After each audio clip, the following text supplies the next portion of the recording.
Go-Rin no Sho, The Book of Five Rings, by Miyamoto Musashi. Introduction. I have been many years training in the way of strategy, called Ni-Ten Ichi Ryu, and now I think I will explain it in writing for the first time. It is now during the first 10 days of the 10th month in the 20th year of Kanai, 1645. I have climbed mountain Iwato of Higo in Kyushu to pay homage to heaven, pray to Kwannon, and kneel before Buddha. I am a warrior of Harima province, Shinmen Musashi no Kami Fujiwara no Geshin, age 60 years. From youth, my heart has been inclined towards the way of strategy. My first duel was when I was 13. I struck down a strategist of the Shinto school, one Arima Kae. When I was 16, I struck down an able strategist, Tadashima Akiyama. When I was 21, I went up to the capital and I met all manner of strategists, never once failing to win in many contests. After that, I went from province to province, dueling with strategists of various schools, and not once failed to win, even though I had as many as 16 counters. This was between the ages of 13 and 28 or 29. When I reached 30, I looked back on my past. The previous victories were not due to my having mastered strategy. Perhaps it was natural ability, or the order of heaven, or that other schools' strategy was inferior. After that, I studied morning and evening, searching for the principle, and I came to realize the way of strategy when I was 50. Since then, I have lived without following any particular way. Thus, with the virtue of strategy, I practice many arts and abilities, all things with no teacher. To write this book, I did not use the law of Buddha or the teachings of Confucius, neither old war chronicles nor books on martial tactics. I take up my brush to explain the true spirit of this Ichi school, as it is mirrored in the way of heaven and Kwannon. The time is the night of the 10th day of the 10th month, at the hour of the tiger, 3 to 5 a.m. The Book of Earth. Strategy is the craft of the warrior. Commanders must enact the craft, and troopers should know this way. There is no warrior in the world today who really understands the way of strategy. There are various ways. This is the way of salvation by the law of Buddha, the way of Confucius governing by the way of learning, the way of healing as a doctor, as a poet teaching the way of waka, tea, archery, and many arts and skills. Each man practices as he feels inclined. It is said that the warrior's is the twofold way of pen and sword, and he should have a taste for both ways. Even if a man has no natural ability, he can be a warrior by sticking assiduously to both divisions of the way. Generally speaking, the way of the warrior is resolute acceptance of death. Although not only warriors but priests, women, peasants, and lowlier folk have been known to die readily in the cause of duty or out of shame, this is a different thing. The warrior is different in that studying the way of strategy is based on overcoming men. By victory gained in crossing swords with individuals, or in joining battle with large numbers, can we attain power and fame for ourselves or for our Lord. This is the virtue of strategy. The way of strategy. In China and Japan, practitioners of the way have been known as masters of strategy. Warriors must learn this way. Recently, there have been people getting on in the world as strategists, but they are usually just sword fencers. The attendants of the Kashima Kantori shrines of the province of Hitachi received instruction from the gods and made schools based on this teaching, traveling from country to country instructing men. This is a recent meaning of strategy. In olden times, strategy was listed among the 10 abilities and 7 arts as a beneficial practice.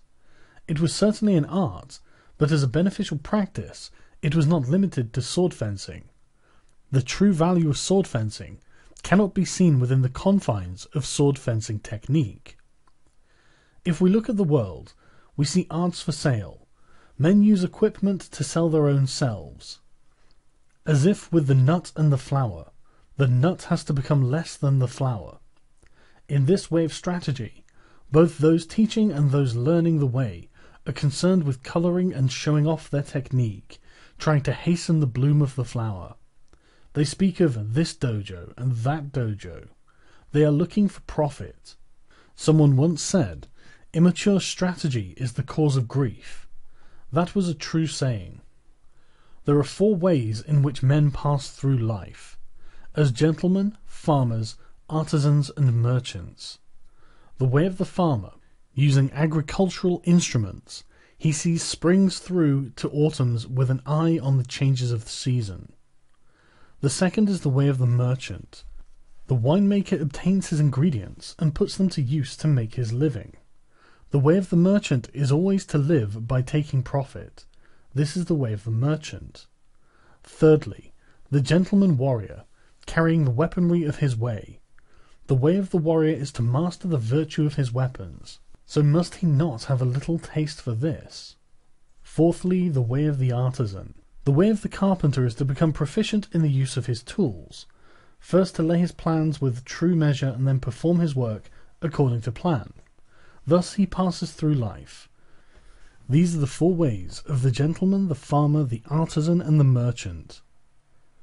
Comparing the way of the carpenter to strategy. The comparison with carpentry is through the connection with houses. Houses of the nobility, houses of warriors, the 4 houses, ruin of houses, thriving of houses, the style of the house, the tradition of the house, and the name of the house. The carpenter uses a master plan of the building, and the way of strategy is similar in that there is a plan of campaign. If you want to learn the craft of war, ponder over this book. The teacher is as a needle, the disciple is as thread. You must practice constantly. Like the foreman carpenter, the commander must know natural rules, and the rules of the country, and the rules of houses. This is the way of the foreman. The foreman carpenter must know the architectural theory of towers and temples, and the plans of palaces, and must employ men to raise up houses.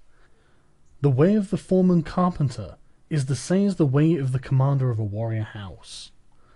In the construction of houses, choice of woods is made. Straight, unknotted timber of good appearance is used for the revealed pillars. Straight timber with small defects is used for the inner pillars. Timber of the finest appearance, even if a little weak, is used for the thresholds, lintels, and doors, and sliding doors, and so on. Good strong timber, though it be gnarled and knotted, can always be used discreetly in construction. Timber which is weak or knotted throughout should be used as scaffolding, and then later for firewood. The foreman carpenter allots his men work according to their ability. Floor layers, makers of sliding doors, thresholds and lintels, ceilings, and so on. Those of poor ability lay the floor joist, and those of lesser ability carve wedges, and do such miscellaneous work. If the foreman knows and deploys his men well, the finished work will be good. The foreman should take into account the abilities and limitations of his men, circulating among them and asking nothing unreasonable. He should know their morale and spirit, and encourage them when necessary. This is the same of the principle of strategy. The way of strategy. Like a trooper, the carpenter sharpens his own tools. He carries his equipment in his toolbox, and works under the direction of his foreman. He makes columns and girders with an axe, shapes floorboards and shelves with a plane. He cuts fine openwork and carvings accurately, giving as excellent a finish as his skill will allow. This is the craft of carpenters. When the carpenter becomes skilled and understands measures, he can become a foreman. The carpenter's attainment is, having tools which will cut well, to make small shrines, writing shelves, tables, paper lanterns, chopping boards, and pot lids. These are the specialities of the carpenter. Things are similar for the trooper. You ought to think deeply about this. The attainment of the carpenter is that his work is not warped, that the joints are not misaligned, and that the work is truly planned so that it will meet well and is not merely finished in sections. This is essential. If you want to learn this way, deeply consider the things written in this book one at a time. You must do sufficient research. Outline of the 5 books of this book of strategy. The way is shown in 5 books concerning different aspects. These are earth, water, fire, wind, and void. The body of the way of strategy from the viewpoint of my Ichi school is explained in the earth book. It is difficult to realize the true way just through sword fencing. Know the smallest things and the biggest things, the shallowest things and the deepest things. As if it were a straight road mapped out on the ground. The first book is called the Earth Book. The second is the Water Book. With water as the basis, the spirit becomes like water. Water adopts the shape of its receptacle. It is sometimes a trickle, and sometimes a wild sea. Water has a clear blue color. By the clarity, things of Ichi school are shown in this book. If you master the principles of sword fencing, when you freely beat one man, you beat any man in the world. The spirit of defeating a man is the same for 10 million men. The strategist makes small things into big things, like building a great Buddha from 1-foot model. I cannot write in detail how this is done. The principle of strategy is having one thing to know 10,000 things. Things of Ichi school are written in this, the Water Book. The third is the Fire Book. This book is about fighting. The spirit of fire is fierce, whether the fire be small or big, and so it is with battles. The way of battles is the same for man-to-man fights, and for 10,000-a-side battles. You must appreciate that spirit can become big or small. What is big is easy to perceive. What is small is difficult to perceive. In short, it is difficult for large numbers of men to change position, so their movements can be easily predicted. An individual can easily change his mind, so his movements are difficult to predict. You must appreciate this. The essence of this book is that you must train night and day in order to make quick decisions. In strategy, it is necessary to treat training as a part of normal life, with your spirit unchanging. Thus, combat in battle is described in the Fire Book. Fourthly, the Wind Book. This book is not concerned with my Ichi school, but with other schools of strategy. By wind I mean old traditions, present-day traditions, and family traditions of strategy. Thus, I clearly explain the strategies of the world. This is tradition. It is difficult to know yourself if you do not know others. To all ways there are side tracks. If you study a way daily, and your spirit diverges, you may think you are obeying a good way, but objectively it is not the true way. If you are following the true way and diverge a little, this will later become a large divergence. You must realize this. Other strategies have come to be thought of as merely sword fencing, and it is not unreasonable that this should be so. The benefit of my strategy, although it includes sword fencing, lies in a separate principle. I have explained what is commonly meant by strategy in other schools, in the tradition (Wind Book). Fifthly, the Book of the Void. By void I mean that which has no beginning and no end. Attaining this principle means not attaining the principle. The way of strategy is the way of nature. When you appreciate the power of nature, knowing the rhythm of any situation, you will be able to hit the enemy naturally and strike naturally. All of this is the way of the void. I intend to show how to follow the true way according to nature in the Book of the Void. The name Ichi Ryu ni To, one school, two schools. Warriors, both commanders and troopers, carry 2 swords at their belt. In olden times, these were called the long sword and the sword. Now they are known as the sword and the companion sword. Let it suffice to say that in our land, whatever the reason, a warrior carries 2 swords at his belt. It is the way of the warrior. Nito Ichi Ryu shows the advantage of using both swords. The spear and the halberd are both weapons that are carried out of doors. Students of the Ichi school way of strategy should train from the start with the sword and the long sword in either hand. This is the truth. When you sacrifice your life, you must make fullest use of your weaponry. It is false not to do so, and to die with a weapon yet undrawn. If you hold a sword with both hands, it is difficult to wield it freely to left and right, so my method is to carry the sword in one hand. This does not apply to large weapons, such as the spear or halberd, but to swords and companion swords that can be carried in one hand. It is encumbering to hold a sword with both hands when you're on horseback, when running on uneven roads, on swampy ground, muddy rice fields, stony ground, or in a crowd of people. To hold the long sword in both hands is not the true way, for if you carry a bow or spear or other arms in your left hand, you have only one hand free for the long sword. However, when it is difficult to cut an enemy down with one hand, you must use both hands. It is not difficult to wield a sword in one hand. The way to learn this is to train with 2 long swords, one in each hand. It will seem difficult at first, but everything is difficult at first. Bows are difficult to draw, halberds are difficult to wield. As you become accustomed to the bow, so your pull will become stronger.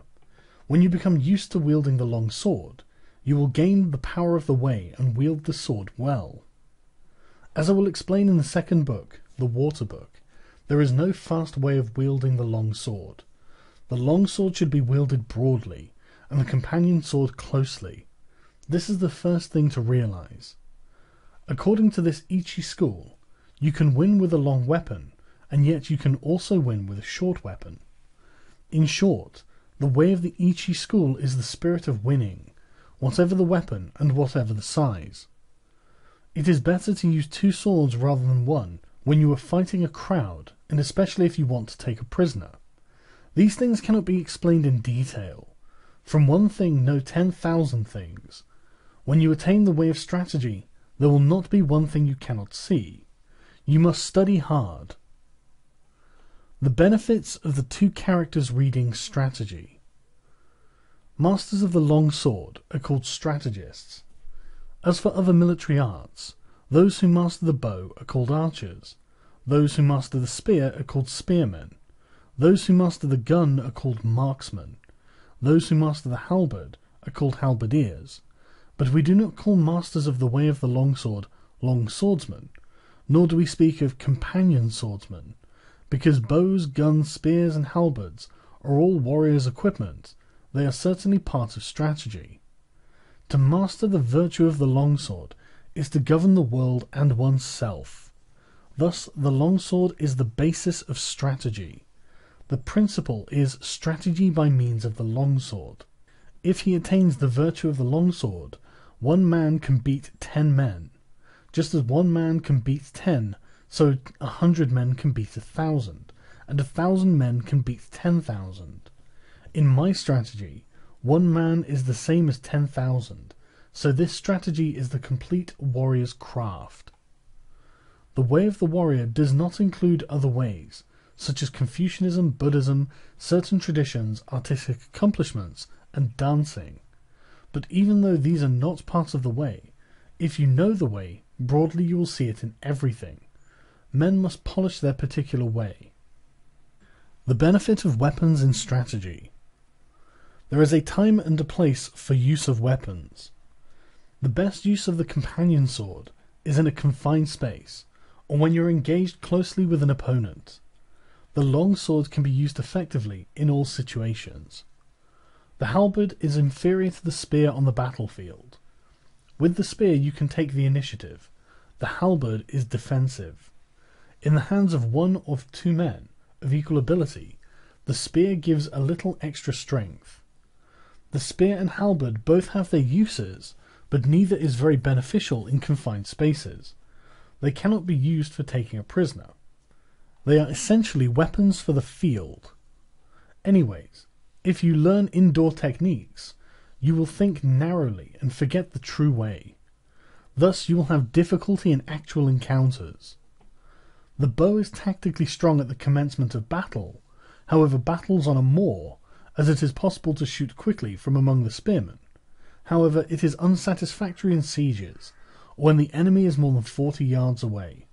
For this reason, there are nowadays few traditional schools of archery, and there is little use nowadays for this kind of skill. From inside fortifications, the gun has no equal among weapons.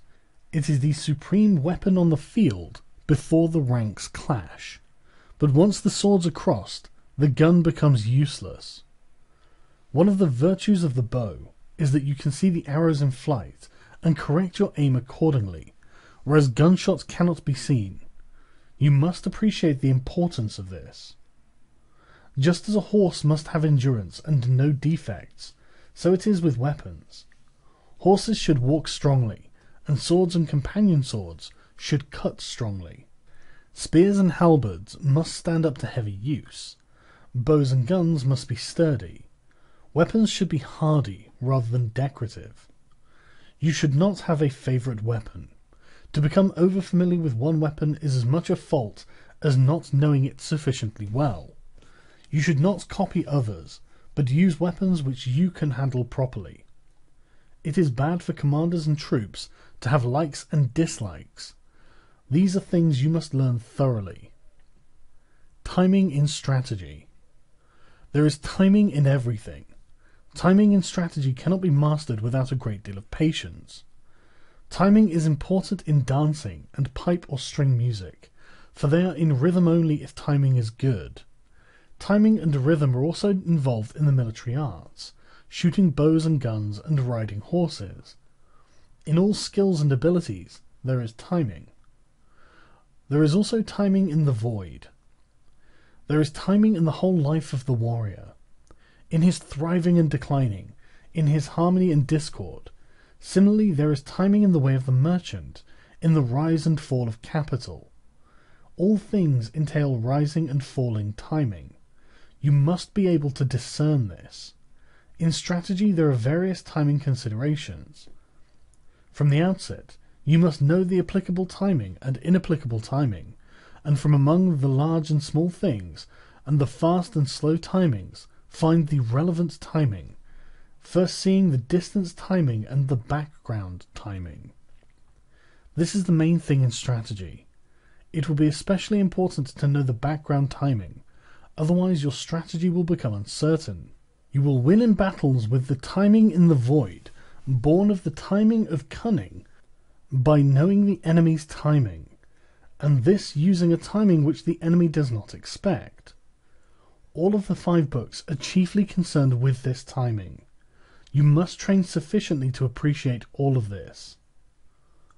If you practice day and night in the above Ichi school strategy, your spirit will naturally broaden. Thus is a large-scale strategy, and the strategy of hand-to-hand combat propagated in the world.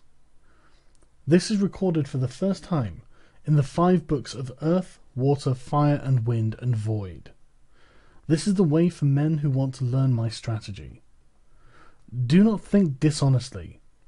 The way is in training. Become acquainted with every art. Know the ways of all professions. Distinguish between gain and loss in worldly matters. Develop intuitive judgment and understanding for everything. Perceive those things which cannot be seen. Pay attention even to trifles. Do nothing which is of no use. It is important to start by setting these broad principles in your heart and train in the way of strategy. If you do not look at these things on a large scale, it will be difficult for you to master strategy. If you learn and attain this strategy, you will never lose, even to 20 or 30 enemies. More than anything, to start with, you must set your heart on strategy and earnestly stick to the way. You will come to be able to actually beat men in fights, and to be able to win with your eye. Also, by training, you will be able to freely control your own body, conquer men with your body, and with sufficient training, you will be able to beat 10 men with your spirit. When you have reached this point, will it not mean that you are invincible? Moreover, in large-scale strategy, the superior man will manage many subordinates dexterously, bear himself correctly, govern the country and foster its people, thus preserving the ruler's discipline. If there is a way involving the spirit of not being defeated to help oneself and gain honor, it is the way of strategy. The second year of Shouho, 1645. The 5th month, the 12th day. The Water Book. The spirit of Ni-Ten Ichi school of strategy is based on water, and this water book explains the method of victory as the long sword form of the Ichi school. Language does not extend to explaining the way in detail, but it can be grasped intuitively. Study this book, read a word, then ponder on it. If you interpret the meaning loosely, you will mistake the way. The principles of strategy are written down here in terms of single combat, but you must think broadly so that you attain an understanding for 10,000-a-side battles. Strategy is different from other things, in that if you mistake the way even a little, you will become bewildered and fall into bad ways. If you merely read this book, you will not reach the way of strategy. Absorb the things written in this book. Do not just read, memorize, or imitate, but so that you may realize the principle from within your own heart, study hard to absorb these things into your body. Spiritual bearing in strategy. In strategy, your spiritual bearing must not be any different from normal. Both in fighting and in everyday life, you should be determined through calm. Meet the situation without tenseness, yet not recklessly. Your spirit settled, yet unbiased. Even when your spirit is calm, do not let your body relax. And when your body is relaxed, do not let your spirit slacken. Do not let your spirit be influenced by your body, or your body influenced by your spirit. Be neither insufficiently spirited, nor overly spirited. An elevated spirit is weak, and a low spirit is weak. Do not let the enemy see your spirit. Small people must be completely familiar with the spirit of large people, and large people must be familiar with the spirit of small people. Whatever your size, do not be misled by the reactions of your own body. With your spirit open and unconstricted, look at things from a high point of view. You must cultivate your wisdom and spirit. Polish your wisdom. Learn public justice. Distinguish between good and evil. Study the ways of different arts one by one. When you cannot be deceived by men, you will have realized the wisdom of strategy. The wisdom of strategy is different from other things. On the battlefield, even when you are hard-pressed, you should ceaselessly research the principles of strategy so that you can develop a steady spirit. Stance in strategy. Adopt a stance with the head erect, neither hanging down nor looking up, nor twisted. Your forehead and the space between your eyes should not be wrinkled. Do not roll your eyes or allow them to blink, but slightly narrow them. With your features composed, keep the line of your nose straight, with a feeling of slightly flaring your nostrils. Hold the line of the rear of your neck straight. Instill vigor into your hairline, and in the same way from the shoulders down through your entire body. Lower both shoulders, and without the buttocks jutting out, put strength into your legs from the knees to the tops of your toes. Brace your abdomen, so you do not bend at the hips. Wedge your companion sword in your belt against your abdomen, so the belt is not slack. This is called wedging in. In all forms of strategy, it is necessary to maintain the combat stance in everyday life, and to make your everyday stance your combat stance. You must research this well. The gaze in strategy. The gaze should be large and broad. This is the twofold gaze, perception and sight. Perception is strong and sight is weak. In strategy, it is important to see distant things as if they were close, and to take a distanced view of close things. It is important in strategy to know the enemy's sword, and not be distracted by insignificant movements of his sword. You must study this. The gaze is the same for single combat and for large-scale combat. It is necessary in strategy to be able to look to both sides without moving the eyeballs. You cannot master this ability quickly. Learn what is written here. Use this gaze in everyday life, and do not vary it, whatever happens. Holding the longsword. Grip the longsword with a rather floating feeling in your thumb and forefinger, with the middle finger neither tight nor slack, and with the last two fingers tight. It is bad to have play in your hands. When you take up the sword, you must feel intent on cutting the enemy. As you cut an enemy, you must not change your grip, and your hands must not cower. When you dash the enemy's sword aside, or ward it off, or force it down, you must slightly change the feeling in your thumb and forefinger. Above all, you must be intent on cutting the enemy in the way you grip your sword. The grip for combat and for sword testing is the same. There is no such thing as a man-cutting grip. Generally, I dislike fixedness in both long swords and hands. Fixedness means a dead hand. Pliability is a living hand. You must bear this in mind. Footwork. With the tips of your toes somewhat floating, tread firmly with your heels. Whether you move fast or slow, with large or small steps, your feet must always move as in normal walking. I dislike the three walking methods known as jumping foot, floating foot, and fixed steps. So-called yin-yang foot is important to the way. Yin-yang foot means not moving only one foot. It means moving your feet left-right and right-left when cutting, withdrawing, or warding off a cut. You should not move one foot preferentially.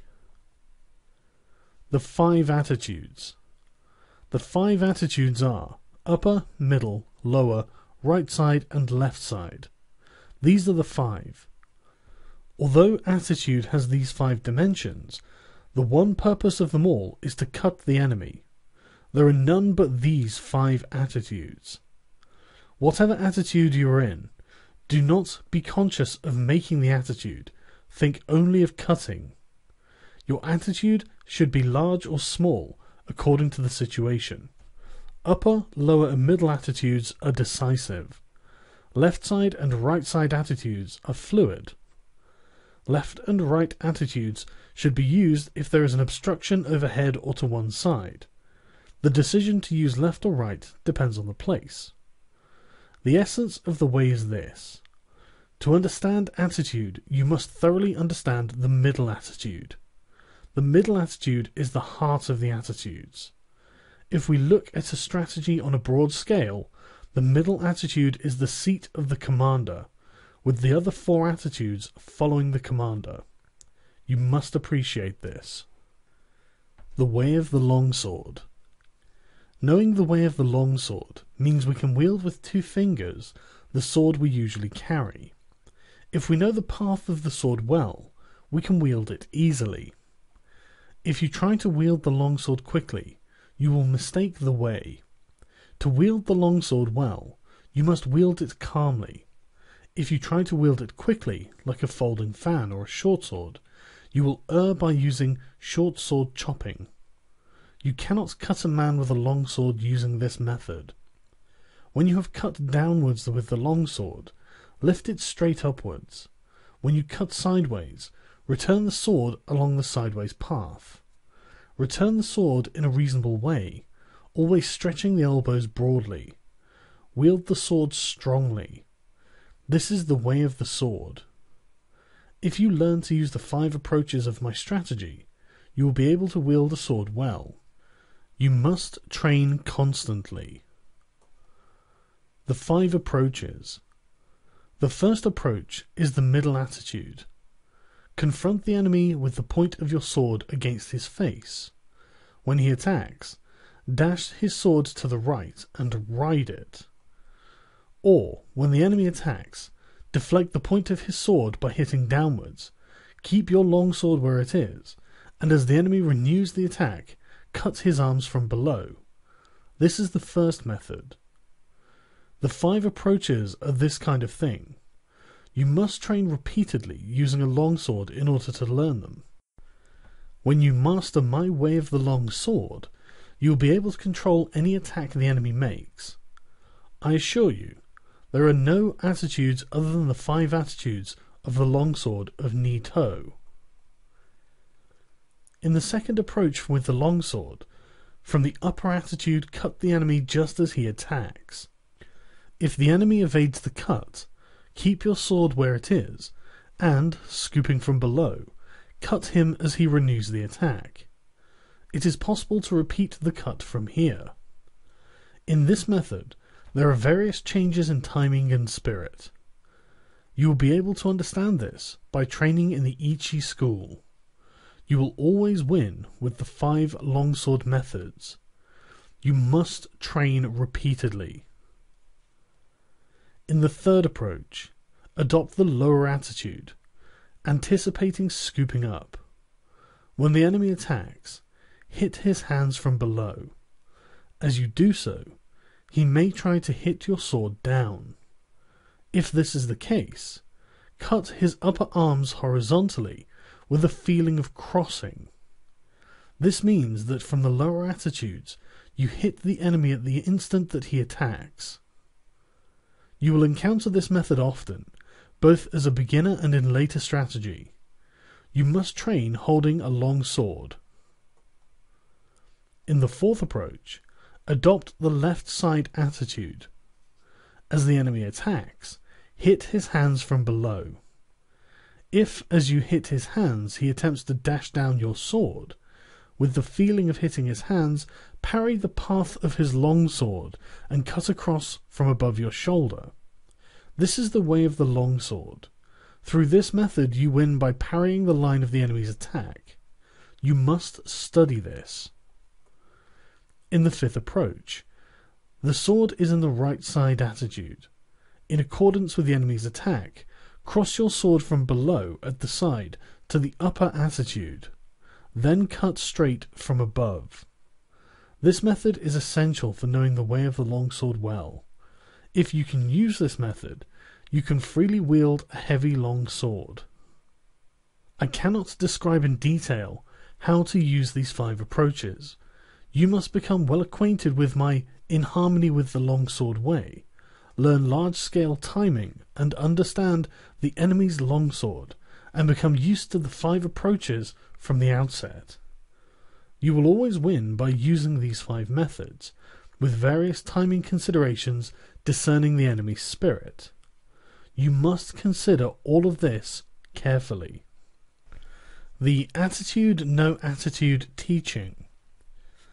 Attitude No Attitude means there is no need for what are known as long sword attitudes. Even so, attitudes exist as the 5 ways of holding the long sword. However you hold the sword, it must be in such a way that it is easy to cut the enemy well, in accordance with the situation, the place, and your relation to the enemy. From the upper attitude, as your spirit lessens, you can adopt the middle attitude, and from the middle attitude you can raise the sword a little in your technique and adopt the upper attitude. From the lower attitude you can raise the sword a little and adopt the middle attitudes as the occasion demands.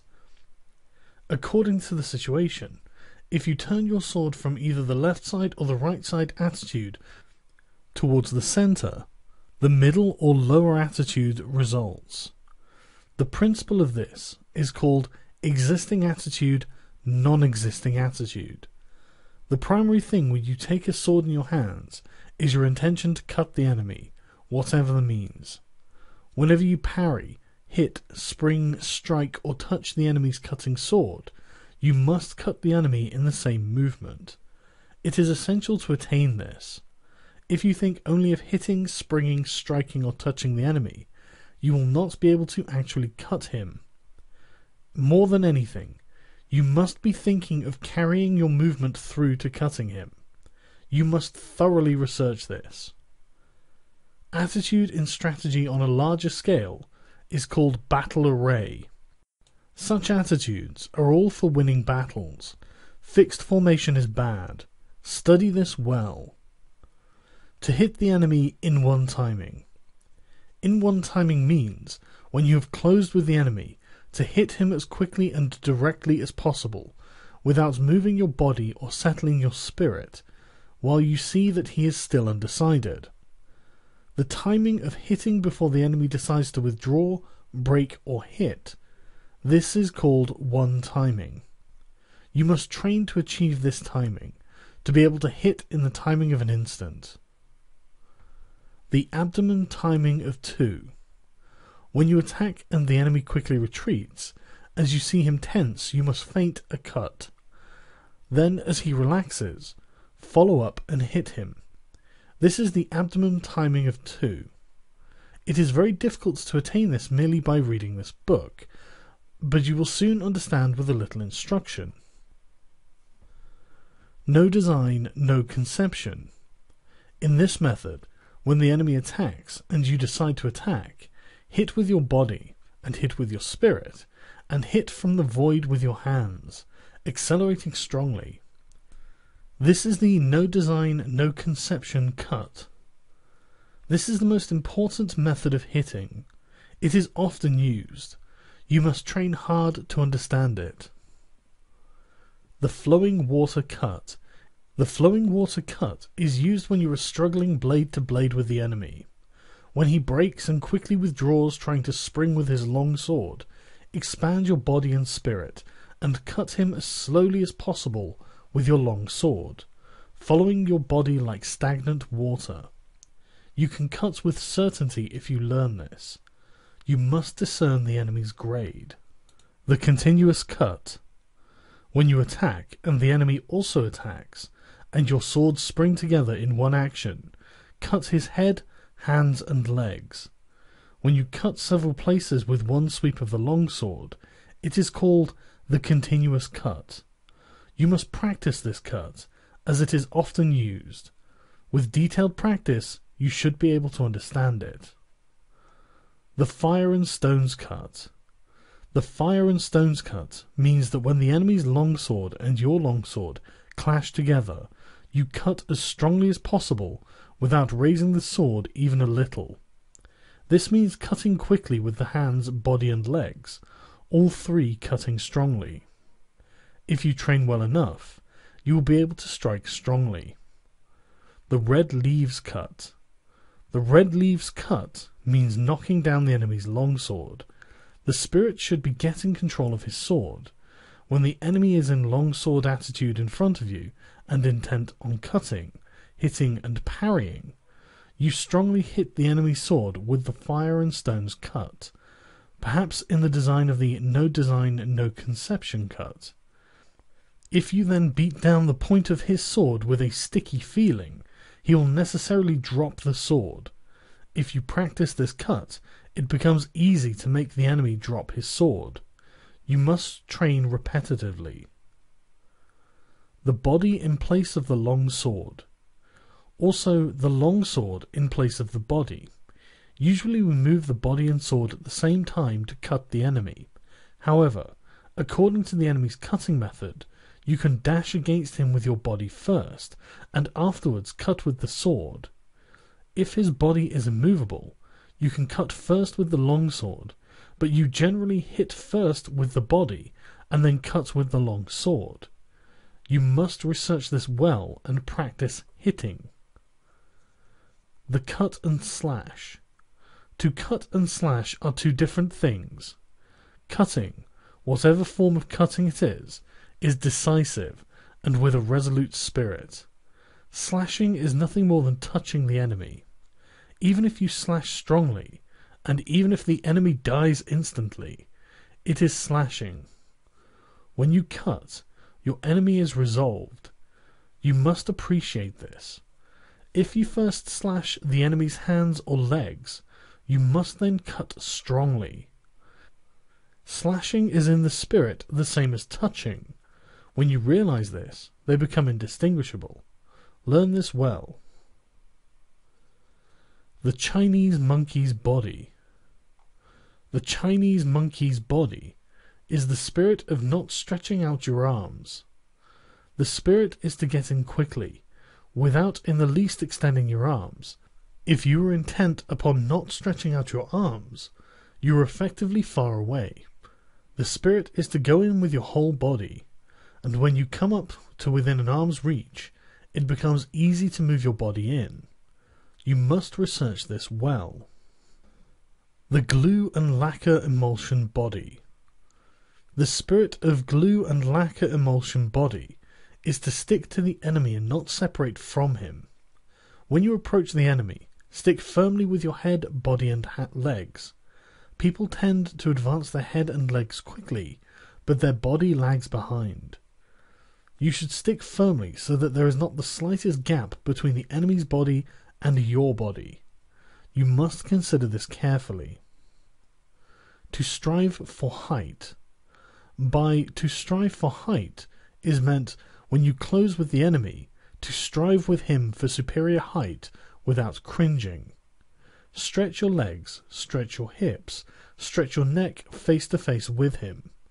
When you think you have won and you are the higher, thrust in strongly. You must learn this. To apply stickiness. When the enemy attacks, and you also attack with the long sword, you should go in with a sticky feeling and fix your long sword against the enemy's as you receive his cut. The spirit of stickiness is not hitting very strongly, but hitting so that the long swords do not separate easily. It is best to approach as calmly as possible when hitting the enemy's long sword with stickiness. The difference between stickiness and entanglement is that stickiness is firm and entanglement is weak. You must appreciate this. The body strike. The body strike means to approach the enemy through a gap in his guard. The spirit is to strike him with your body. Turn your face a little aside and strike the enemy's breast with your left shoulder thrust out. Approach with a spirit of bouncing the enemy away, striking as strongly as possible in time with your breathing. If you achieve this method of closing with the enemy, you will be able to knock him 10 or 20 feet away. It is possible to strike the enemy until he is dead. Train well. 3 ways to parry his attack. There are 3 methods to parry a cut. First, by dashing the enemy's long sword to your right, as if thrusting at his eyes, or when he makes an attack. Or, to parry by thrusting the enemy's long sword towards his right eye with the feeling of snipping his neck. Or, when you have a short long sword, without worrying about parrying the enemy's long sword to close with him quickly, thrusting at his face with your left hand. These are the 3 ways of parrying. You must bear in mind that you can always clench your left hand and thrust at the enemy's face with your fist. For this it is necessary to train well. To stab at the face. To stab at the face means that when you are in a confrontation with the enemy, that your spirit is intent on stabbing at his face, following the line of the blades with the point of your longsword. If you are intent on stabbing at his face and body will become rideable. When the enemy becomes rideable, there are various opportunities for winning. You must concentrate on this. When fighting and the enemy's body becomes rideable, you can win quickly, so you ought not to forget to stab at the face. You must pursue the value of this technique through training. To stab at the heart. To stab at the heart means, when fighting, and there are obstructions above or to the sides, and wherever it is difficult to cut, to thrust at the enemy. You must stab at the enemy's breast without letting the point of your longsword waver, showing the enemy the ridge of the blade square on, and with the spirit of deflecting his longsword. The spirit of this principle is often useful when we become tired or for some reason our longsword will not cut. You must understand the application of this method. To scold, tut-tut. Scold means that when the enemy tries to countercut you as an attack, you countercut again from below as if thrusting at him, trying to hold him down. With very quick timing you cut, scolding the enemy, thrust up, tut, and cut, tut. This timing is encountered time and time again in an exchange of blows. The way to scold tut tut is to time the cut simultaneously with raising your longsword as if to thrust the enemy. You must learn this through repetitive practice. The smacking parry. By smacking parry, it is meant that when you clash swords with the enemy, you meet his attacking cut on your longsword with a T-dum rhythm, smacking his sword and cutting him.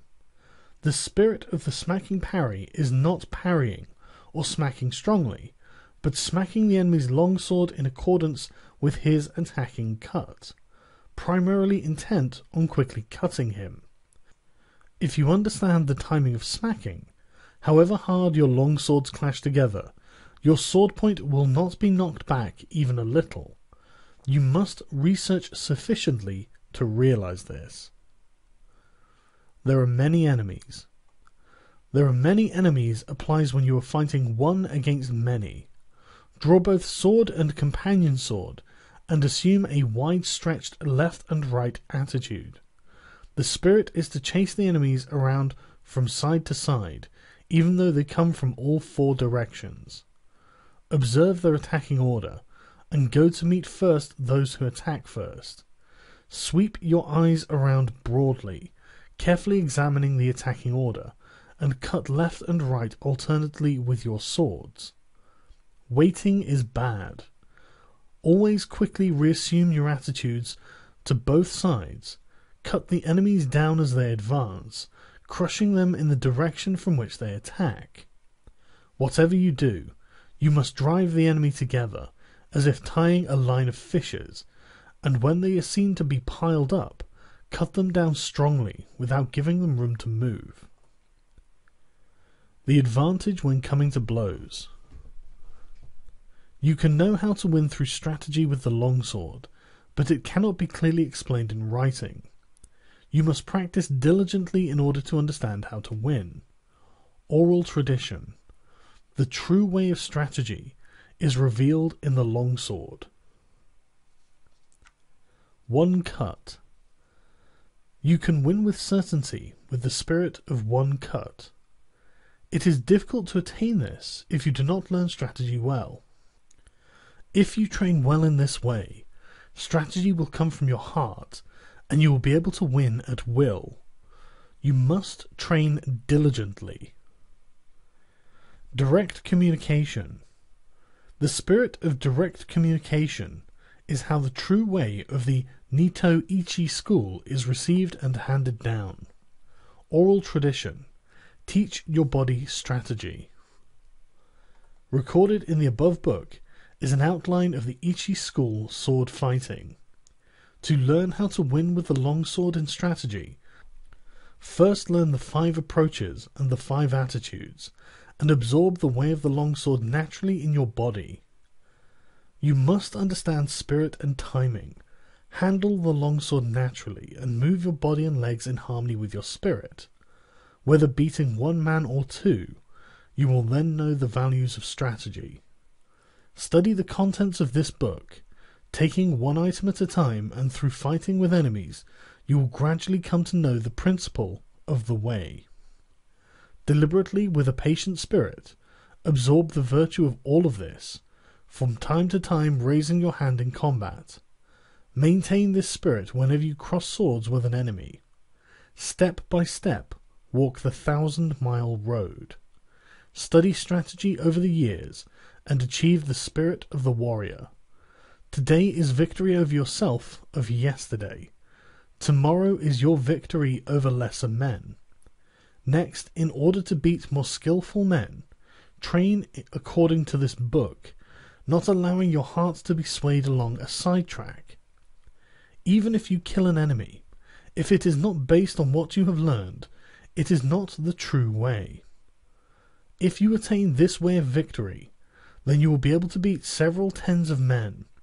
What remains is sword fighting ability, which you can attain in battles and duels. The 2nd year of Shouho, the 12th day of the 5th month, 1645. The Fire Book.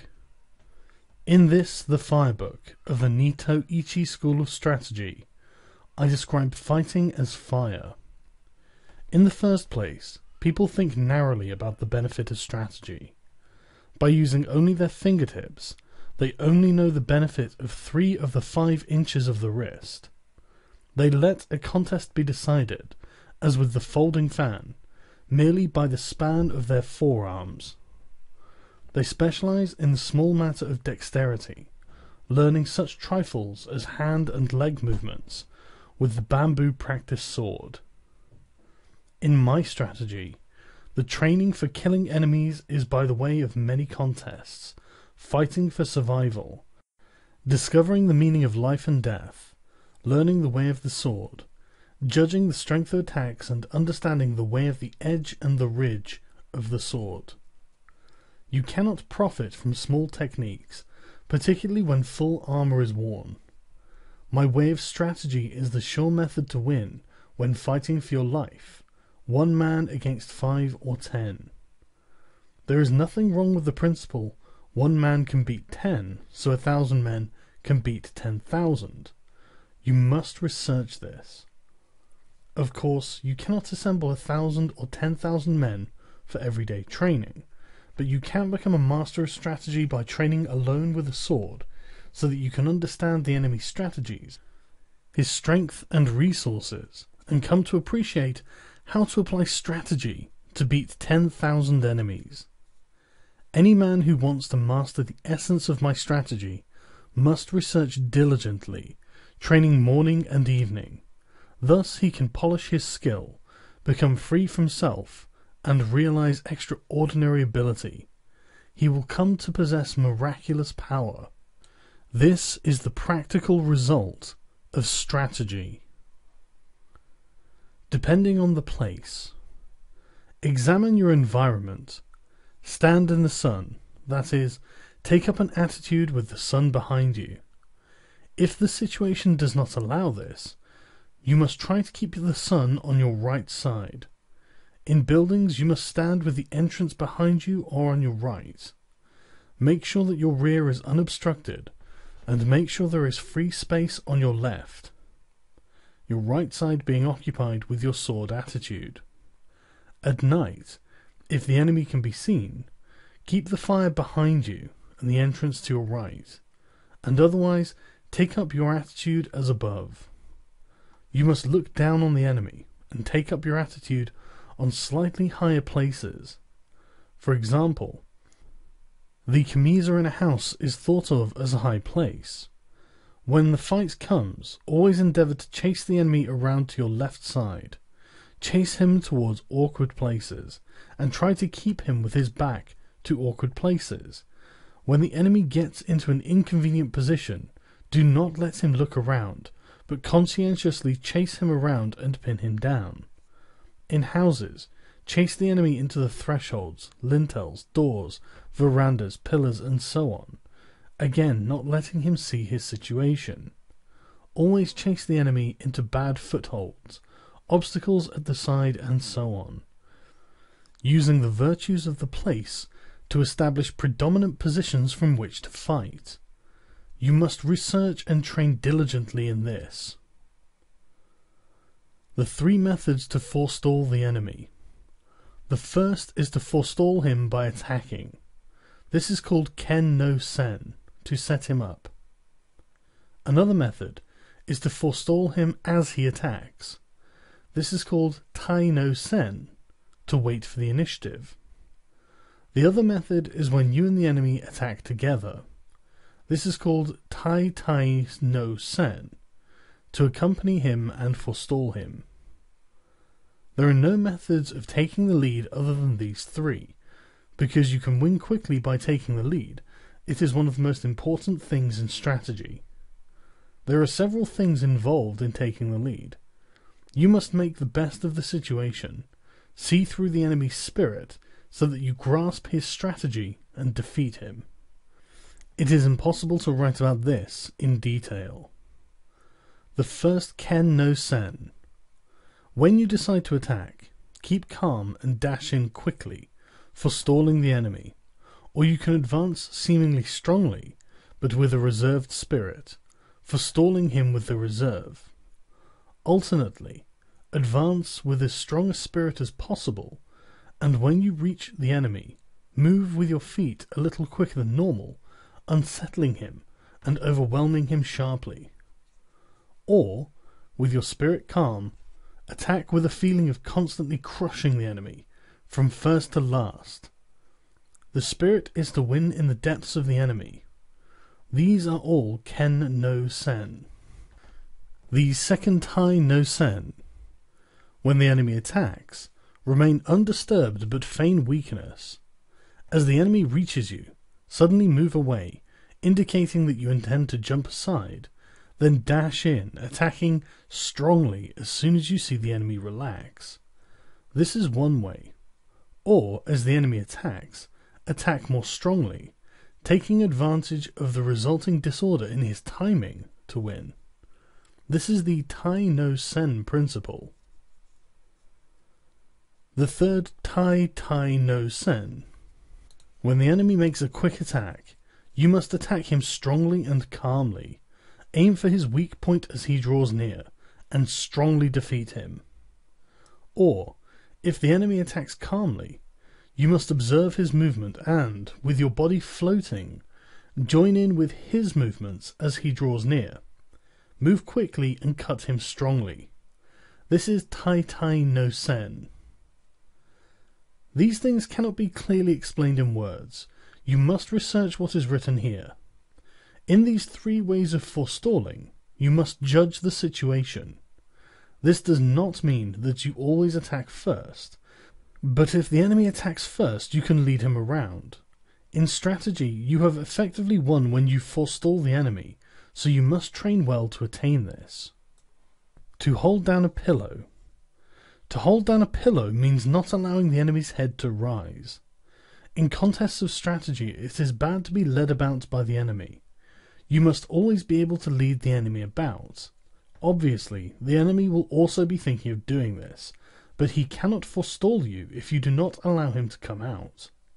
In strategy, you must stop the enemy as he attempts to cut. You must push down his thrust and throw off his hold when he tries to grapple. This is the meaning of to hold down a pillow. When you have grasped this principle, whatever the enemy tries to bring about in the fight, you will see in advance and suppress it. The spirit is to check his attack at the syllable at, when he jumps to check his advance at the syllable ju, and check his cut at ku. The important thing in strategy is to suppress the enemy's useful actions, but allow his useless actions. However, doing this alone is defensive. First you must act according to the way, suppress the enemy's techniques, foiling his plans, and thence command him directly. When you can do this, you will be a master of strategy. You must train well and research holding down a pillow. Crossing at a ford. Crossing at a ford means, for example, crossing the sea at a strait, or crossing over at 100 miles of broad sea at a crossing place. I believe this crossing at a ford occurs often in a man's lifetime. It means setting sail even though your friends stay in harbour, knowing the route, knowing the soundness of your ship, and the favour of the wind that day. When the conditions are all met, and there is perhaps a favourable wind or a tailwind, then set sail. If the wind changes within a few miles of your destination, you must row across the remaining distance without sail.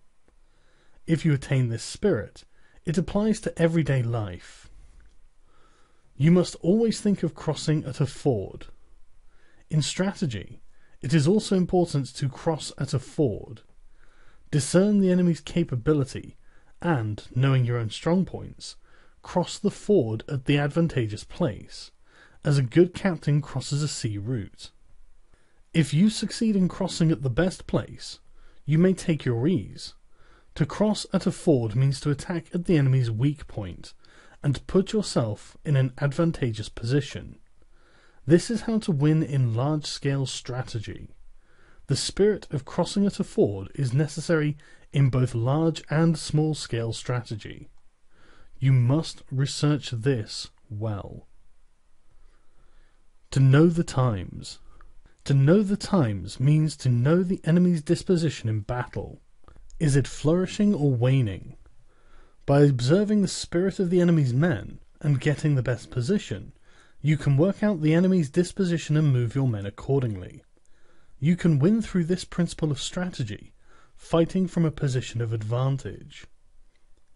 When in a duel, you must forestall the enemy and attack when you have first recognized his school of strategy, perceived his quality and his strong and weak points. Attack in an unsuspected manner, knowing his meter and modulation, and the appropriate timing. Knowing the times means, if your ability is high, seeing right into things. If you are thoroughly conversant with strategy, you will recognize the enemy's intentions, and thus have many opportunities to win. You must sufficiently study this. To tread down the sword. To tread down the sword is a principle often used in strategy. First in large-scale strategy, when the enemy first discharges bows and guns, and then attacks. It is difficult for us to attack if we are busy loading powder into our guns or notching our arrows. The spirit is to attack quickly, while the enemy is still shooting with bows or guns. The spirit is to win by treading down as we receive the enemy's attack. In single combat, we cannot get a decisive victory by cutting, with a T-dum feeling. In the wake of the enemy's attacking longsword, we must defeat him at the start of his attack, in the spirit of treading him down with the feet, so that he cannot rise again to the attack. Treading does not simply mean treading with the feet. Tread with the body, tread with the spirit, and of course, tread and cut with the longsword. You must achieve the spirit of not allowing the enemy to attack a second time. This is the spirit of forestalling in every sense. Once at the enemy, you should aspire not just to strike him, but to cling after the attack. You must study this deeply. To know collapse. Everything can collapse. Houses, bodies, and enemies collapse when their rhythm becomes deranged. In large-scale strategy, when the enemy starts to collapse, you must pursue him without letting the chance go. If you fail to take advantage of your enemy's collapse, they may recover. In single combat, the enemy sometimes loses timing and collapses. If you let this opportunity pass, he may recover, and not be so negligent thereafter. Fix your eye on the enemy's collapse, and chase him, attacking so that you do not let him recover. You must do this. The chasing attack is with a strong spirit. You must understand utterly how to cut down the enemy. To become the enemy. To become the enemy means think yourself into the enemy's position. In the world, people tend to think of a robber trapped in a house as a fortified enemy. However, if we think of becoming the enemy, we feel that the whole world is against us, and there is no escape. He who is shut inside is a pheasant. He who enters to arrest is a hawk. You must appreciate this. In large-scale strategy, people are always under the impression that the enemy is strong, and so tend to become cautious.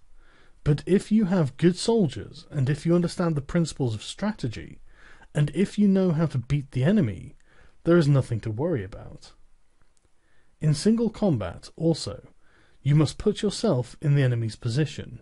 If you think, here is a master of the way, who knows the principles of strategy, then you will surely lose. You must consider this deeply. To release four hands. To release four hands is used when you and the enemy are contending with the same spirit, and the issue cannot be decided.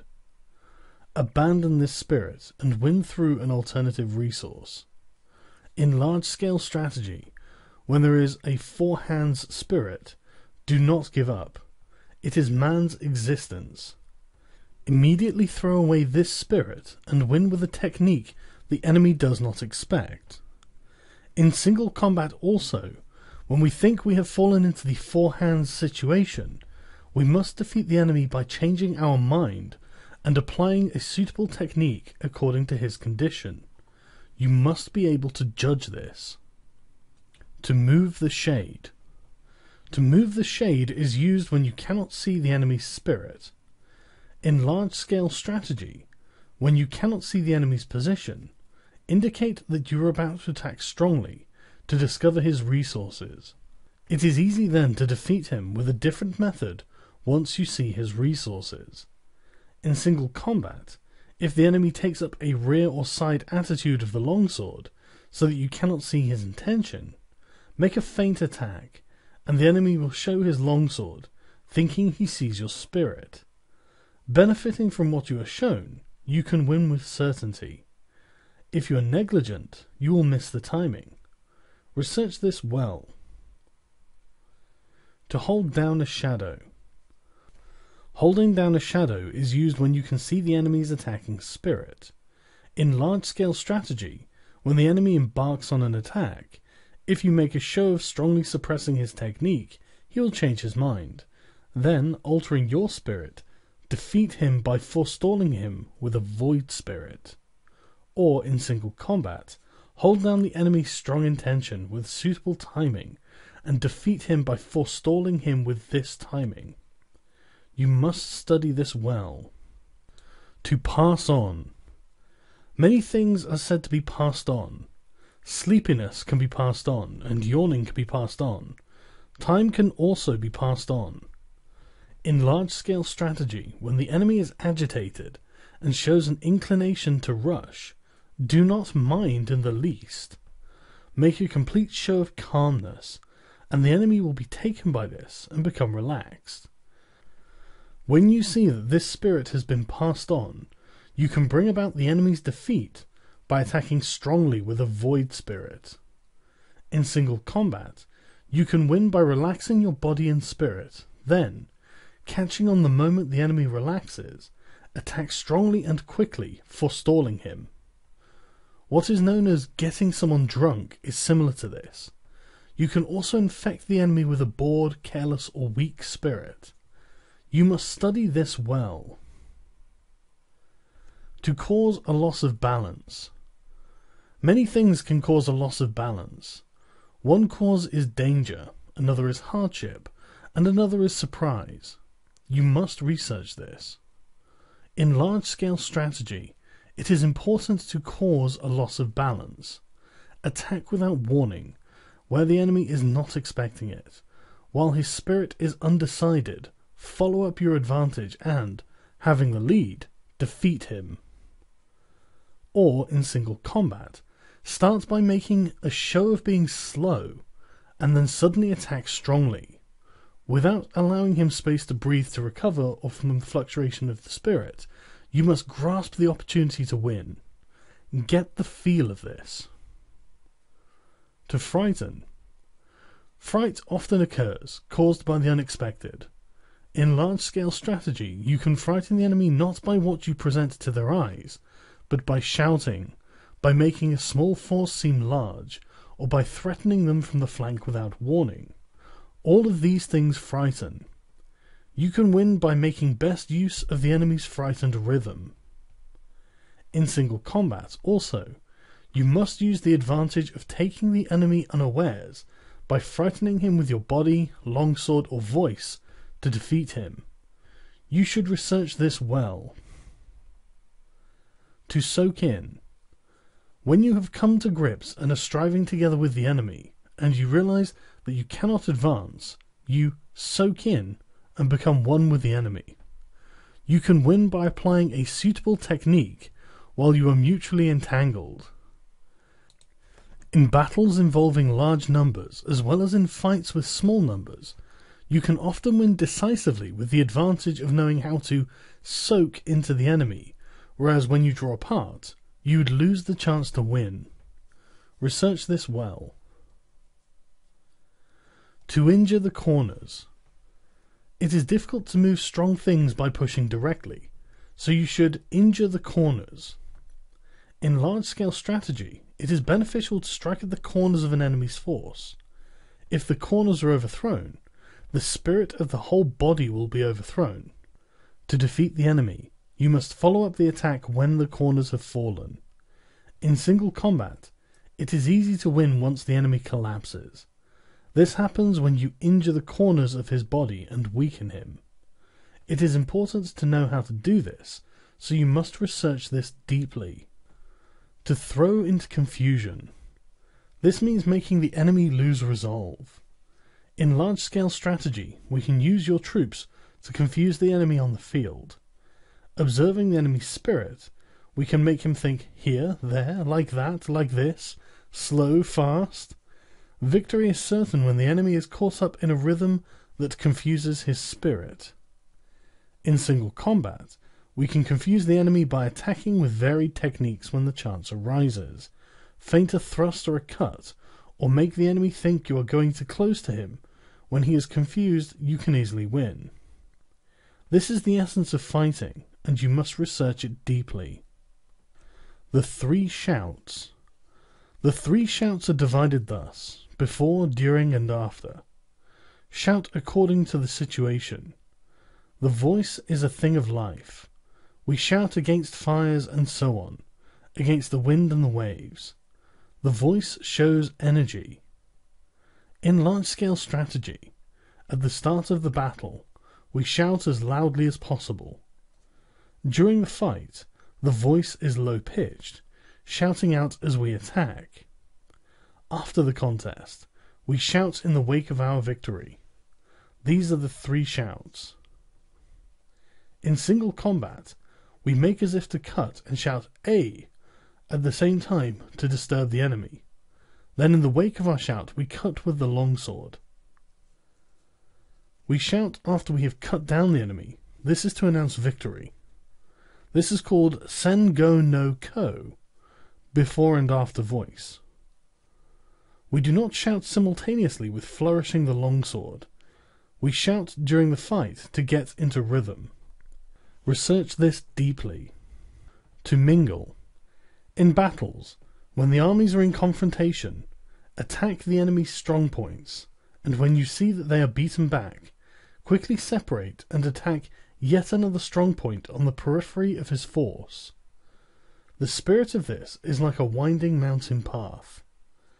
This is an important fighting method for one man against many. Strike down the enemies in one quarter or drive them back, then grasp the timing and attack further strong points to the right and left, as if on a winding mountain path, weighing up the enemy's disposition. When you know the enemy's level, attack strongly, with no trace of retreating spirit. In single combat too, use this spirit with the enemy's strong points. What is meant by mingling is the spirit of advancing and becoming engaged with the enemy and not withdrawing even one step. You must understand this. To crush. This means to crush an enemy regarding him as being weak. In large-scale strategy, when we see that the enemy has few men, or if he has many men but his spirit is weak and disordered, we must knock the hat over his eyes, crushing him utterly. If we crush him lightly, he may recover. You must learn the spirit of crushing as if with a hand grip. In single combat, if the enemy is less skillful than yourself, if his rhythm is disorganized, or if he has fallen into evasive or retreating attitudes, we must crush him straight away, with no concern for his presence, without allowing him space to breathe. It is essential that you crush him all at once. The primary thing is to not let him recover his position, even a little. You must research this deeply. The mountain sea change. The mountain sea spirit means that it is bad to repeat the same thing several times when fighting an enemy.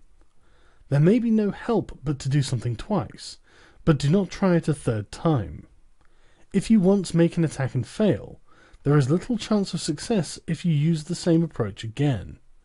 If you attempt a technique which you have previously tried unsuccessfully and yet fail again, then you must change your attacking method. If the enemy thinks of the mountains, attack like the sea, and if he thinks like the sea, attack like the mountains. You must research this deeply. To penetrate the depths. When we are fighting with the enemy, even when it can be seen that we can win on the surface with the benefit of the way, if his spirit is not extinguished, he may be beaten superficially, yet undefeated in spirit deep inside. With this principle, the penetrating of the depths, we can destroy the enemy's spirit in its depths, demoralizing him by quickly changing our spirit. This often occurs. Penetrating the depths means penetrating with the longsword, penetrating with the body, and penetrating with the spirit. This cannot be understood in a generalization. Once we have crushed the enemy in the depths, there is no need to remain spirited, but otherwise we must remain spirited. If the enemy remains spirited, it is difficult to crush him. You must train in penetrating the depths for large-scale strategy and also single combat. To renew. To renew applies when we are fighting with the enemy and an entangled spirit arises where there is no possible resolution. We must abandon our efforts, think of the solution in a fresh spirit, then win with the new rhythm. To renew, when we are deadlocked with the enemy, means that without changing our circumstance, we change our spirit and win through a different technique. It is necessary to consider how to renew also applies in large-scale strategy. Research this diligently. Rat's head, ox's neck. Rat's head, ox's neck means that when we are fighting with the enemy and both he and we have become occupied with small points in an entangled spirit, we must always think of the way of strategy as being both a rat's head and an ox's neck. Whenever we have become preoccupied with small details, we must suddenly change into a large spirit, interchanging large with small. This is one of the essences of strategy. It is necessary that the warrior think in this spirit in everyday life. You must not depart from this spirit in the large-scale strategy nor in single combat. The commander knows the troops. The commander knows the troops applies everywhere in fights, in my way of strategy. Using the wisdom of strategy, think of the enemy as your own troops. When you think in this way, you can move him at will and will be able to chase him around. You become the general, and the enemy becomes your troops. You must master this. To let go the hilt. There are various kinds of spirit involved in letting go the hilt. There is the spirit of winning without a sword. There is also the spirit of holding the longsword but not winning. The various methods cannot be expressed in writing. You must train well. The body of a rock. When you have mastered the way of strategy, you can suddenly make your body like a rock, and 10,000 things cannot touch you. This is the body of a rock. You will not be moved. Oral tradition. What is recorded above has been constantly on my mind about Ichi school sword fencing, written down as it came to me. This is the first time I have written about my technique, and the order of things is a bit confused. It is difficult to express it clearly. This book is a spiritual guide for the man who wishes to learn the way. My heart has been inclined to the way of strategy from my youth onwards. I have devoted myself to training my hand, tempering my body, and attaining my many spiritual attitudes of sword fencing. If we watch men of other schools discussing theory and concentrating on techniques with the hands, even though they seem skillful to watch, they have not the slightest true spirit. Of course, men who study in this way think they are training the body and spirit, but it is an obstacle to the true way, and its bad influence remains forever. Thus, the true way of strategy is becoming decadent and dying out. The true way of sword fencing is the craft of defeating the enemy in a fight, and nothing other than this. If you attain and adhere to the wisdom of my strategy, you need never doubt that you will win. The 2nd year of Shouho, the 5th month, the 12th day, 1645. The Wind Book. In strategy you must know the ways of other schools, and so I have written about various other traditions of strategy in the Wind Book. Without knowledge of the ways of other schools, it is difficult to understand the essence of my Ichi school.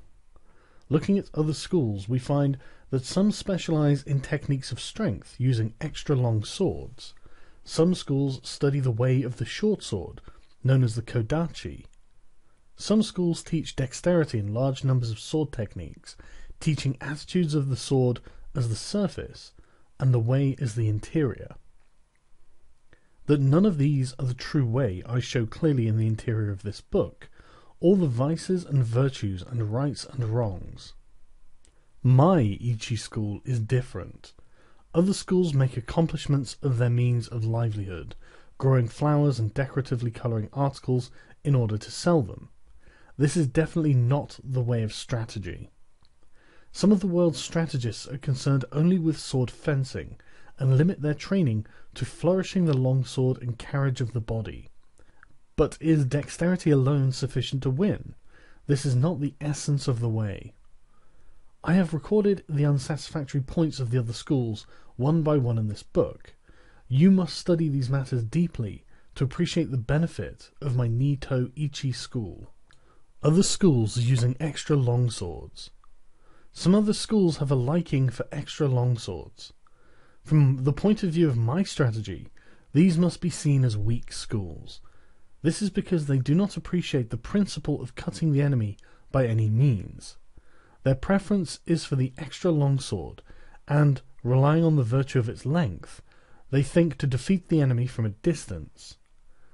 In this world it is said, 1 inch gives the hand advantage, but these are the idle words of one who does not know strategy.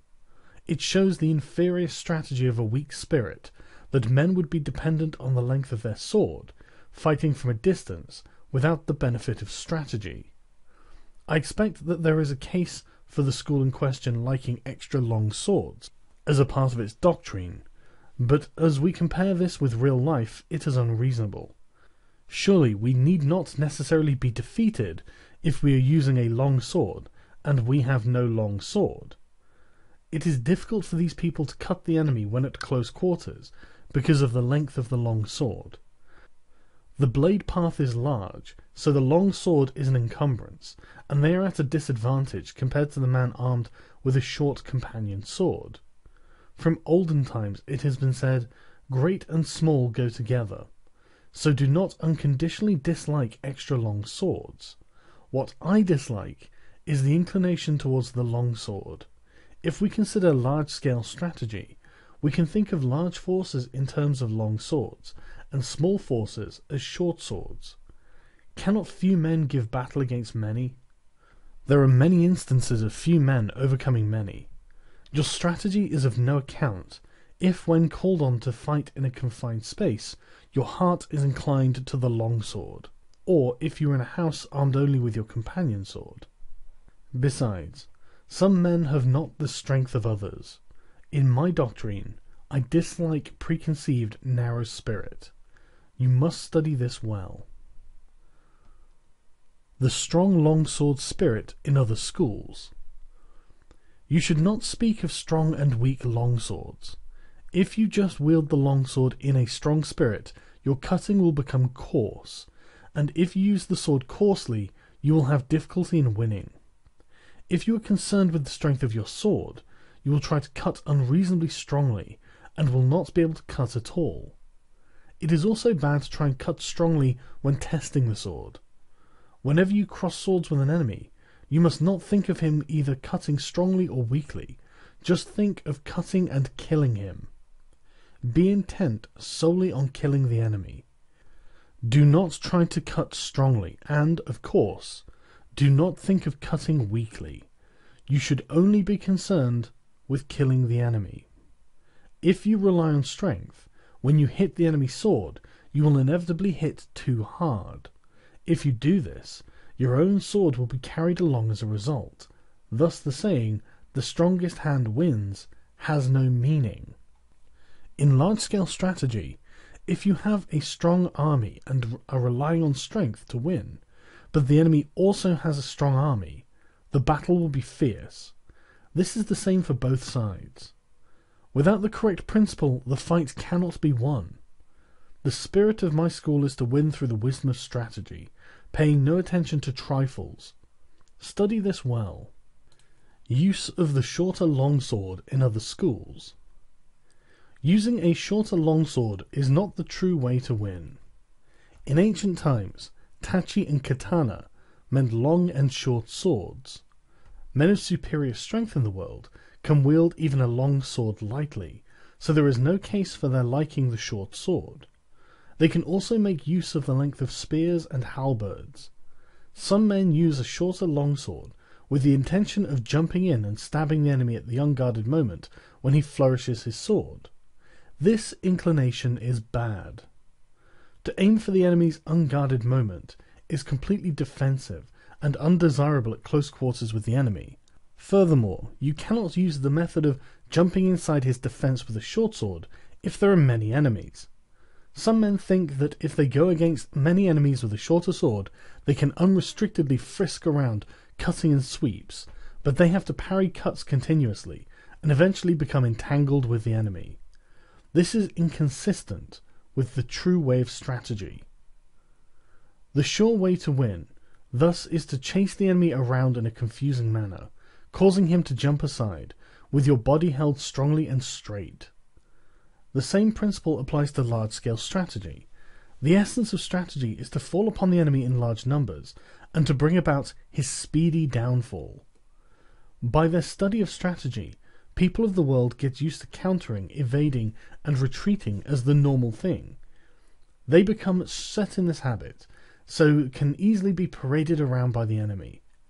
The way of strategy is straight and true. You must chase the enemy around, and make him obey your spirit. Other schools with many methods of using the long sword. I think it is held in other schools that there are many methods of using the long sword in order to gain admiration of beginners. This is selling the way. It is a vile spirit in strategy. The reason for this is that to deliberate over many ways of cutting down a man is an error. To start with, killing is not the way of mankind. Killing is the same for people who know about fighting and for those who do not. It is the same for women or children, and there are not many different methods.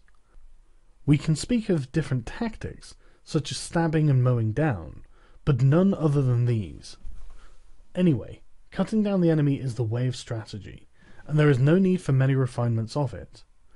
Even so, according to the place, your longsword may be obstructed above or to the sides, so that you need to hold your sword in such a manner that it can be used. There are 5 methods in 5 directions. Methods apart from these 5, hand twisting, body bending, jumping out, and so on to cut the enemy, they are not the true way of strategy. In order to cut the enemy, you must not make twisting or bending cuts. This is completely useless. In my strategy, I bear my spirit and body straight, and cause the enemy to twist and bend. The necessary spirit is to win by attacking the enemy when his spirit is warped. You must study this well. Use of attitudes of the long swords in other schools. Placing a great deal of importance on the attitudes of the longsword is a mistaken way of thinking. What is known in the world as attitude applies when there is no enemy. The reason is that this has been a precedent since ancient times, that there should be no such thing as this is the modern way to do it, dueling. You must force the enemy into inconvenient situations. Attitudes are for situations in which you are not to be moved, that is, for garrisoning castles, battle array, and so on, showing the spirit of not being moved even by a strong assault. In the way of dueling, however, you must always be intent upon taking the lead and attacking. Attitude is the spirit of awaiting an attack. You must appreciate this. In duels of strategy, you must move the opponent's attitude. Attack where his spirit is lax, throw him into confusion, irritate and terrify him. Take advantage of the enemy's rhythm when he is unsettled and you can win. I dislike the defensive spirit known as attitude. Therefore, in my way, there is something called attitude no attitude. In large-scale strategy, we deploy our troops for battle bearing in mind our strength, observing the enemy's numbers, and noting the details of the battlefield. This is at the start of the battle. The spirit of attacking is completely different from the spirit of being attacked. Bearing an attack well, with a strong attitude, and parrying the enemy's attack well, is like making a wall of spears and halberds. When you attack the enemy, your spirit must go to the extent of pulling the stakes out of a wall and using them as spears and halberds. You must examine this well. Fixing the eyes in other schools. Some schools maintain that the eyes should be fixed on the enemy's longsword. Some schools fix the eye on the hands.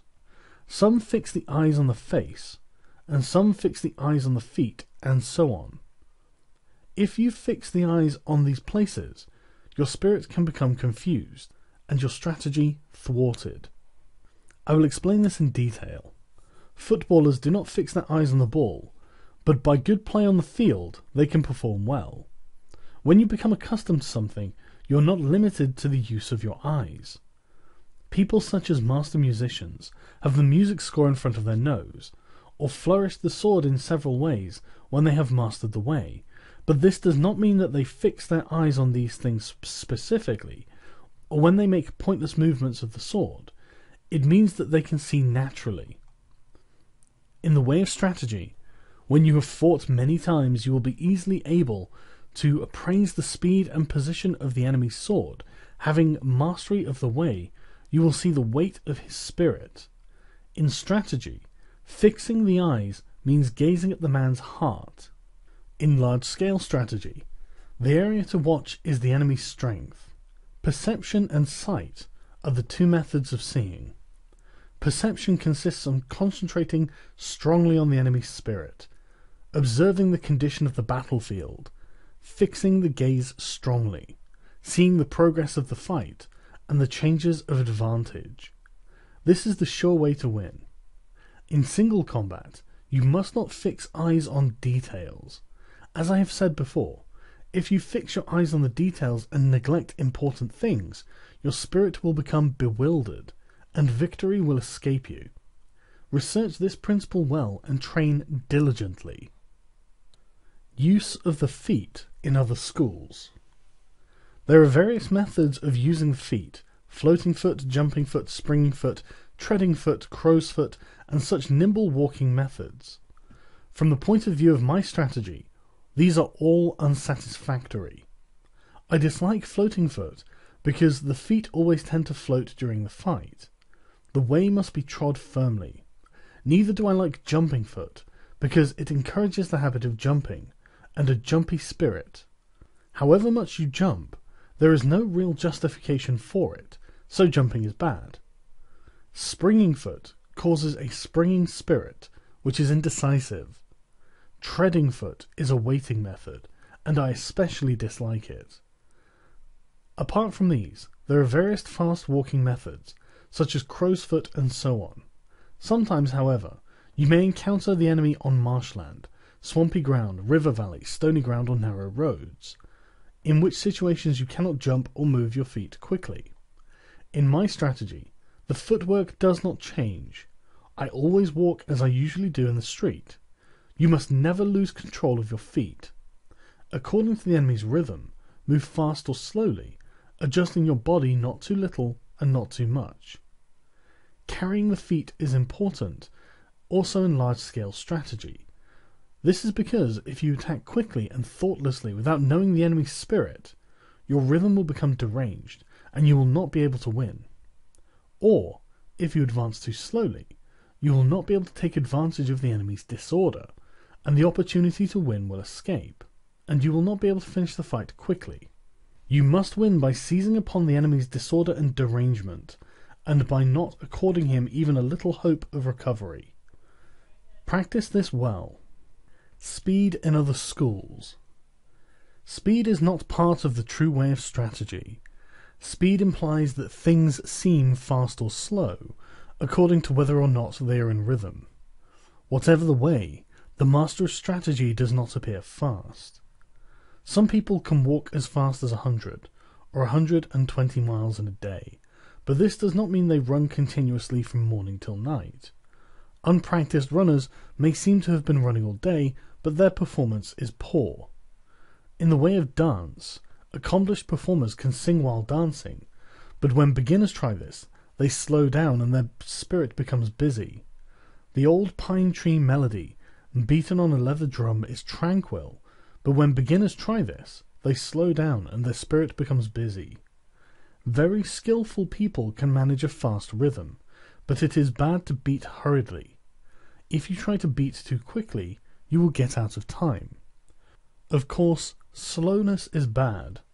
Really skillful people never get out of time, and are always deliberate, and never appear busy. From this example, the principle can be seen. What is known as speed is especially bad in the way of strategy. The reason for this is that, depending on the place, marsh or swamp and so on, it may not be possible to move the body and legs together quickly. Still less will you be able to cut quickly if you have a long sword in this situation. If you try to cut quickly, as if using a fan or short sword, you will not actually cut even a little. You must appreciate this. In large-scale strategy also, a fast, busy spirit is undesirable. The spirit must be that of holding down a pillow, when you will not even be a little late. When your opponent is hurrying recklessly, you must act contrarily, and keep calm. You must not be influenced by the opponent. Train diligently to attain this spirit. Interior and surface in other schools. There is no interior nor surface in strategy. The artistic accomplishments usually claim inner meaning and secret tradition, and interior and gait, but in combat there is no such thing as fighting on the surface, or cutting with the interior. When I teach my way, I first teach by training in techniques which are easy for the pupil to understand, a doctrine which is easy to understand. I gradually endeavour to explain the deep principle, points which it is hardly possible to comprehend according to the pupil's progress. In any event, because the way to understanding is through experience, I do not speak of interior and gait. In this world, if you go into the mountains and decide to go deeper and yet deeper, instead you will emerge at the gate. Whatever is the way, it has an interior, and it is sometimes a good thing to point out the gate. In strategy, we cannot say what is concealed and what is revealed. Accordingly, I dislike passing on my way through written pledges and regulations. Perceiving the ability of my pupils, I teach the direct way, remove the bad influence of other schools, and gradually introduce them to the true way of the warrior. The method of teaching my strategy is with a trustworthy spirit. You must train diligently. I have tried to record an outline of the strategy of other schools in the above 9 sections. I could now continue by giving a specific account of these schools, one by one, from the gate to the interior, but I have intentionally not named the schools or their main points. The reason for this is that different branches of schools give different interpretation of the doctrines. Inasmuch as men's opinions differ, so there must be differing ideas on the same matter. Thus, no one man's conception is valid for any school. I have shown the general tendencies of other schools on 9 points. If we look at them from an honest viewpoint, we will see that people always tend to like long swords or short swords, and become concerned with strength in both large and small matters. You can see why I do not deal with the gates of other schools. In my Ichi school of the longsword, there is neither gate nor interior. There is no inner meaning in sword attitudes. You must simply keep your spirit true to realize the virtue of strategy. 12th day of the 5th month of the 2nd year of Shoho, 1645. The Book of the Void. The Ni to Ichi way of strategy is recorded in this, the Book of the Void. What is called the Spirit of the Void is where there is nothing. It is not included in man's knowledge. Of course, the void is nothingness. By knowing things that exist, you can know that which does not exist. This is the void. People in this world look at things mistakenly, and think that what they do not understand must be the void. This is not the true void. It is bewilderment. In the way of strategy, also, those who study as warriors think that whatever they cannot understand in their craft is the void. This is not the true void. To attain the way of strategy as a warrior, you must study fully other martial arts and not deviate even a little from the way of the warrior. With your spirit settled, accumulate practice day by day and hour by hour. Polish the twofold spirit heart and mind, and sharpen the twofold gaze, perception, and sight. When your spirit is not in the least clouded, when the clouds of bewilderment clear away, there is the true void.